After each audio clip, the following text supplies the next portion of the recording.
চিত্তে তাকাই, তাহলে আমাদের জীবনের অতীতরা যেটা আছে এটা আমরা নিজেরাই খোঁজ করতে পারি। কি বলেন? এই লোকটা আমাদের কাছে এখন সেই সাহিত্য আছে, আমরা কথাবার্তা বলতে পারি, তার কোনো বাকশক্তি নাই। আমার জীবনটা এমন একটা অবস্থায় আসবে, প্রত্যেকের জীবনে আসবে কিনা বলেন?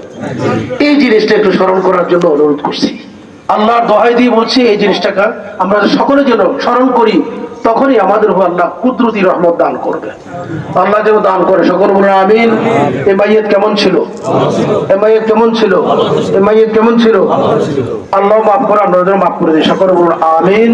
চার তাকবীর বিশিষ্ট ফরজ নামাজ নামাজ কিবলামুখী ইমামের পিছনে ইক্তেদা করলাম। আল্লাহু আকবার।